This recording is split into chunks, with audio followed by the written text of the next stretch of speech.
which is near a village called Salford, which is between Stratford-on-Avon and Evesham. So quite an idyllic area because there were lots of fields around the back of us, which I remember playing in quite a lot and disappearing to as a child. My childhood, I have lots of memories of being loved greatly, but also it was quite a sad childhood because I was the youngest of 6 children, but 5 months after I was born, my brother was killed, the only son, was killed in a car accident. Then a couple of years later, my father died.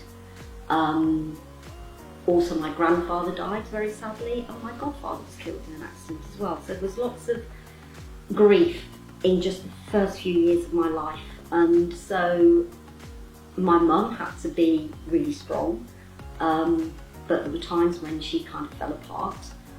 We had some really good neighbours, and I used to go next door and say, they were called Mr and Mrs Stanley, but I called them Tanny and Grandad because I couldn't say Stanley.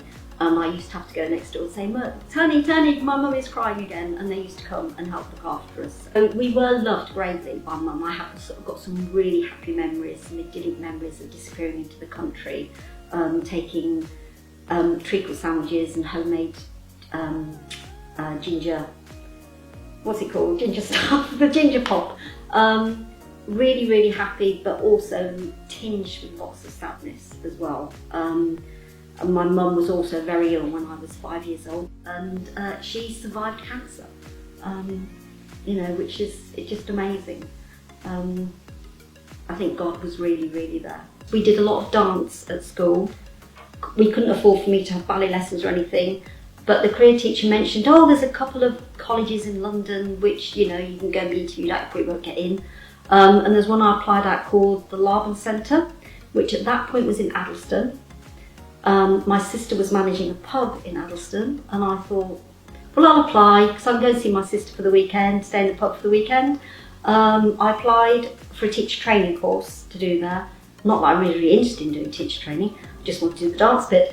Anyway, I got an interview and I got in as well. So after that I actually moved back with my sister. Then I got work as a supply teacher in London. But during that time, I was introduced to Robin by a mutual friend. We didn't like each other to start with. In fact, he quite insulted me. But then after a few weeks, he kind of phoned me up and invited me out. And I think that was sort of his apology for having what he said to me. And we eventually got married. We fell upon St John's. We were very busy at weekends doing the house up. And we wandered around, and I just found this church at the end of the high street. Christianity has always been very important to me, and I think I had a faith from a very young age. I remember sitting at the back of our church in communion services, because we didn't even go up for blessings. It was just like, that's just an adult thing, you children are not important for this. But I remember being quite mesmerised by what was going on in communion services. I was sitting in the dark, they were all in the light up at the front having this meal thing. What was all this about? And I remember feeling quite deprived.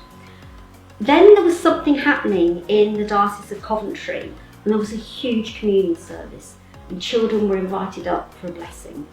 And I went up, and this priest laid his hands on me, and something happened. I just felt like incredible.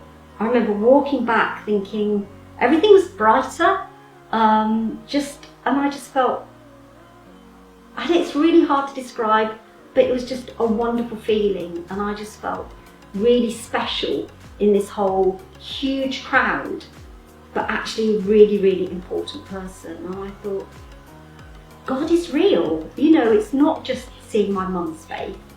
God is really real, and he's important to me, he loves me, and I'm really special and important to him. And he's there, and I may sometimes wander away, but as I say, he's always there, tapping me, saying, I'm still here for you. Doesn't matter that you're messing up, I am here. Going forwards, we're still working out what God is wanting us to do. We're trying to redo footprints in a way that is going to be helpful for families, because going back to school, there could be a new stuff going on, so we're just trying to find a way through. And And I'm still trying to stay in touch with a lot of my playtime families because toddler groups can't go back. So it's going to be trying to find new ways of staying in touch with them, letting them know that God is their friend, and that we as a church are still there to support them as well, and that just because our doors are closed at the moment, that we are a church without walls, and that we can still speak out for them, we can still support them, we are still there for them, and just, support them in any way they want.